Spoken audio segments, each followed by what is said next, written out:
जो VVI question है उसी को हम लोग बस डील कर रहे हैं। जो भी वीवीआई क्वेश्चन है उसी को डील किया जा रहा है, ना कि टाइम पास, ठीक ना। तो सबसे पहले बात यहाँ पे समझने का प्रयास करेंगे सब लोग। ये क्वेश्चन आपका बाबू वीवीआई है। आप यहाँ पे देख सकते हैं कि दैनिक जीवन में पीएच का महत्व स्पष्ट करिए। दैनिक जीवन में पीएच का महत्व स्पष्ट किया जाए तो आपको पता है, पहले भी बता चुके हैं कि अगर हम पीएच की बात करते हैं तो पीएच मान का हमारे जीवन में बहुत बड़ी भूमिका होती है। अगर आपको पता है कि पीएच मान 7 से किसी पदार्थ का कम होता है तो उसको हम लोग अम्लीय कहते हैं। ये बार बार इसलिए रिपीट कर रहे हैं क्योंकि ये क्वेश्चन इंपॉर्टेंट होता है। 7 से ज्यादा हो तो इसको हम क्षारीय कहते हैं, और यदि 7 के बराबर होता है तो इसको हम लोग क्या बोलते हैं, उदासीन बोलते हैं। तो पीएच मान का महत्व और पीएच का महत्व हमारे दैनिक जीवन में बहुत ज्यादा पड़ता है। सबसे पहला पॉइंट है यहाँ पे कि पीएच का हमारे दैनिक जीवन में या जीवन में बहुत महत्व होते हैं। मानव और जंतु जगत में हम लोग जानते हैं कि अधिकांश जो हम लोग का शरीर है वो अधिकांश क्रियाएं ये 7.0 से 7.8 पीएच प्रास में काम करती है। यानी कि हमारा जो बॉडी पार्ट्स है, ये बॉडी पार्ट्स आपको बताया गया है और पहले आपको पता भी है कि हमारा शरीर जो है बाबू, शरीर अगर आपका या मानव शरीर की अगर हम बात करें तो मानव शरीर अगर क्षारीय होता है तो आपका शरीर सही है। समझ गए। अगर कोई आपका बॉडी पार्ट, मानव शरीर के कोई ऐसा ऑर्गन जो मान लिया जाए कि आपका अम्लीयता हो जाए, अम्लीय हो जाए, तो आपके बहुत सारे डिजीज, बीमारी होने की खतरा बढ़ती है।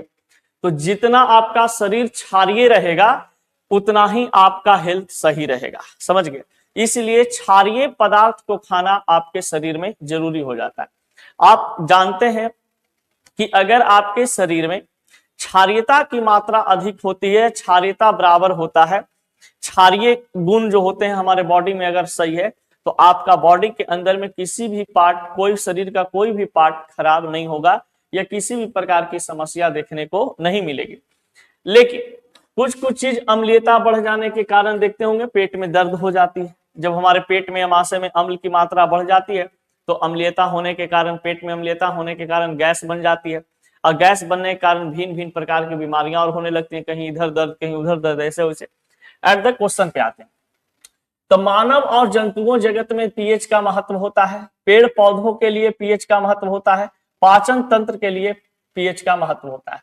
मानव के लिए देखिए क्या चीज, समान तौर पे हम लोग जानते हैं कि हमारा शरीर का जो पीएच मान है 7.0 से 7.8 पीएच के बीच काम करती है, और इसी प्रास के बीच यानी कि 7 से 7.8 के बीच में हमारे रक्त होते हैं, आंसू होते हैं, लार होते हैं। पीएच मान लगभग 7.4 होता है। यानी कि रक्त, आंसू और लार जो होता है ये कह सकते हैं कि ये आपका क्षारीय पदार्थ होते हैं। तो एकदम यहां से क्वेश्चन आपका बन चुका है, ध्यान दीजिए। रक्त, आंसू, लार, इसका स्वभाव कैसा होता है? तो रक्त, आंसू और लार का स्वभाव कैसा होता है? क्षारीय होता है, ठीक ना। फिर कहा जाता है यदि यह 7 से कम हो जाए, 8 पॉइंट से बढ़ जाता है तो जीवन असंभव सा हो जाता है। जैसे वर्षा में जल पीएच मान 7 से कम होकर 5.6 हो जाते हैं। तो बताइए अम्लीय वर्षा जो होते हैं, अम्लीय वर्षा में पीएच मान कितना होता है? 5.6 हो जाता है। तो अम्लीय वर्षा का पीएच मान कितना होता है? 5.6 हो जाते हैं। और अम्लीय वर्षा का जल जब नदियों में बहता है और नदी में जब ये जाते हैं तो कहा जाता है कि वहां उस नदी में रहने वाले जितना भी लिविंग ऑर्गेनिज्म होते हैं, जितने भी जीवन वहां पे सजीव पदार्थ रह रहे होते हैं, उनको ये विनिष्ट कर देता है, खत्म कर देता है। इसलिए मछलियों के लिए नदियों में मान लीजिए कि कुछ लोग पानी पीते हैं, नदियों का पानी पीते हैं, तो उसके भी बॉडी के लिए क्या हो जाता है? खराब हो जाता है। समझ गए। तो समान तौर पे कहा जाता है क्या चीज, कि मानव जंतुओं में, जीव जंतुओं में पीएच का एक अलग महत्व होते हैं, ठीक ना। जैसे रक्त और आंसू, लार का पीएच मान 7.4 के अतिरिक्त होता है, माने लगभग होते हैं। अम्लीय वर्षा का पीएच मान 5.6 होते हैं। तो अगर ये सब इसका पीएच मान घट बढ़ जाए तो आपका क्या हो जाएगा, बहुत बड़ी आपका समस्या पैदा कर देगा। पेड़ पौधे के लिए पीएच मान भी जरूरी होता है। तो देखिए पेड़ पौधों के लिए पीएच मान, पौधों की अच्छी वृद्धि और उपज के लिए पीएच का मतलब कि मिट्टी का जो पीएच होना चाहिए वो कहा जाता है कि एक विशेष रूप में कहा जाता है कि वो आपका अम्लीय या क्षारीय हो जाए तो उपज पर कुप्रभाव पड़ता है। समझ गया। अगर मिट्टी का पीएच मान अम्लीय या क्षारीय हो जाए, अधिक अम्लीय हो जाए, अधिक क्षारीय हो जाए, तो आपका जो पौधा होंगे यानी कि जो भी पदार्थ होंगे मिट्टी में उपजने वाले जो फसल होंगे उस पर उसका प्रभाव पड़ता है। ठीक ना। पाचन तंत्र की बात करते हैं तो देखिए पाचन तंत्र तीसरा नंबर पर। पाचन तंत्र में यहां पे समझिएगा, समान तौर पे जानते हैं कि हमारे पेट में HCl होता है जो बिना हानि पहुंचाए भोजन को पचाने में मदद करता है। आपको पता है यहां से एक इंपॉर्टेंट क्वेश्चन आता है कि पेट अम्ल किस अम्ल को कहा जाता है? तो हाइड्रोक्लोरिक एसिड, इसको हम लोग क्या बोलते हैं? HCl। तो पेट अम्ल का फॉर्मूला होता है हाइड्रोक्लोरिक एसिड।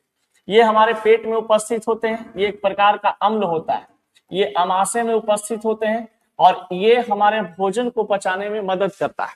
भोजन को पचाने में क्या करता है? मदद करता है। और जब भोजन को पचाने में मदद करता है तो बताइए कि आपका अगर अमाशय में अम्ल की मात्रा तेजी से बढ़ जाए, ज्यादा हो जाता है, तो आप क्या हो जाते हैं? गैस बनना शुरू हो जाता है, गैस से आप ग्रसित हो जाते हैं। तो गैस से ग्रसित अगर आप होते हैं तो ये बहुत बड़ी समस्या हो जाती है। फिर देखिए जब आपका पेट में अम्ल की मात्रा HCl की मात्रा अम्ल की मात्रा ज्यादा हो जाता है तो पेट में दर्द होना शुरू हो जाता है, जलन का अनुभव होता है। इस दर्द को छुटकारा पाने के लिए हम लोग एंटासिड मिल्क ऑफ मैग्नीशिया दुर्बल क्षारक का प्रयोग करते हैं। देखिए हम लोग जानते हैं कि अगर भोजन हम लोग जो भी करते हैं मुंह के माध्यम से, लार्वा से, यानी कि जो सलाइवा होता है इसके अंतर्गत हमारे अमाशय में जाता है। अमाशय में क्या होते हैं? एक प्रकार का अम्ल उपस्थित होता है, हाइड्रोजन क्लोराइड।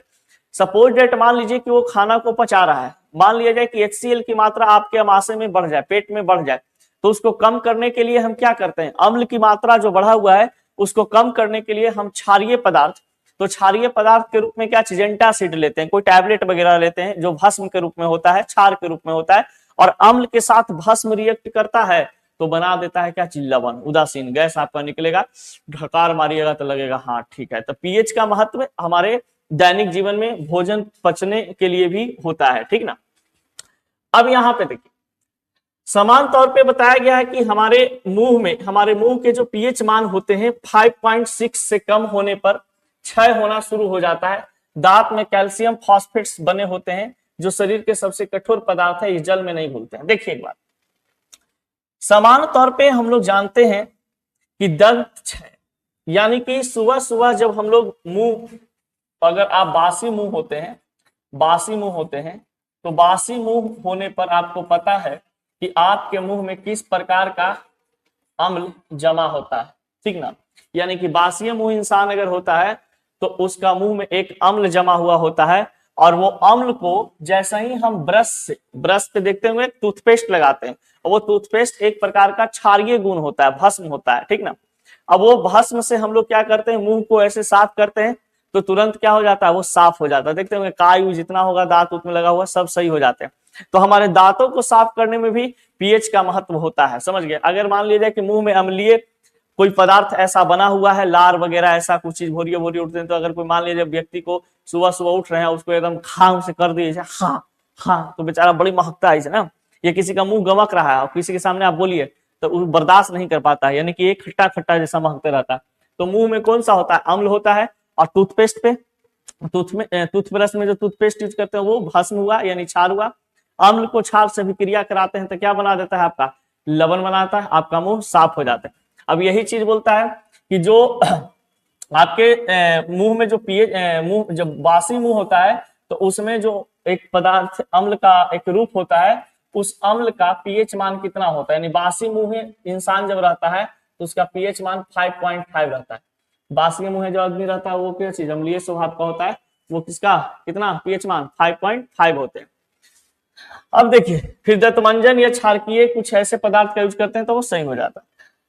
जीव जंतुओं के डंक से रक्षक, आपको पता है कि जीव जंतु जैसे आप लोग जानते होंगे कि चींटी के डंक में कौन सा अम्ल पाया जाता है, तो चींटी का डंक में पाया जाता है फॉर्मिक एसिड, फॉर्मिक एसिड जिसका फॉर्मूला होता है HCOOH, ठीक ना। तो चींटी के डंक में, लाल चींटी के डंक में फॉर्मिक एसिड पाया जाता है, अम्ल पाया जाता है। अब वो जो जब डंक मारता है तो आपके शरीर में एक विशेष प्रकार के अम्ल छोड़ देते हैं। अब जैसे कि मधुमक्खी हो गया, भिरंड हो गया, चींटी हो गया, मिथनोइक अम्ल हमारे शरीर के डंक के साथ पहुंच जाते हैं, यानी कि फॉर्मिक एसिड है जो पहुंच जाता है। और जब ऐसे ही कुछ उस पे हम लोग कोई क्षारीय पदार्थ का यूज करते हैं, दुर्बल क्षारक के रूप में, बेकिंग सोडा के रूप में, कोई भी पदार्थ क्षारीय पदार्थ का यूज करते हैं, तो वो क्षारीय पदार्थ आपके बॉडी में क्या करता है, उस अम्लीयता को कम करना शुरू कर देता है और आप सही हो जाते हैं, कोई दिक्कत नहीं होता है, ठीक ना।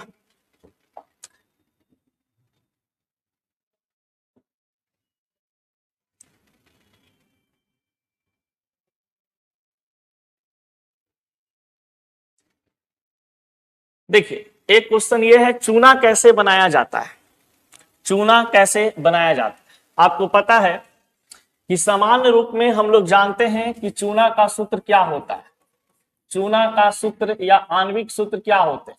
तो चूना का सूत्र होता है कैल्शियम ऑक्साइड, कैल्शियम ऑक्साइड यानी कि CaO, इसको हम लोग बोलते हैं बाबू कैल्शियम ऑक्साइड, कैल्शियम ऑक्साइड ये बनता है आपका कैल्शियम ऑक्साइड। अब कैल्शियम ऑक्साइड प्राप्त करने के लिए हम क्या करेंगे, तो सामान्य रूप में कहा जाता है कि कैल्शियम कार्बोनेट को, कैल्शियम कार्बोनेट को जब हम 1373 केल्विन ताप पे गर्म करते हैं तो ये टूट करके बना देता है कैल्शियम का oxide plus carbon dioxide, carbon dioxide यहाँ पे आपको दिख रहा होगा। तो ये बनता है आपके पास कैल्शियम ऑक्साइड, कैल्शियम ऑक्साइड और plus carbon dioxide, plus carbon dioxide.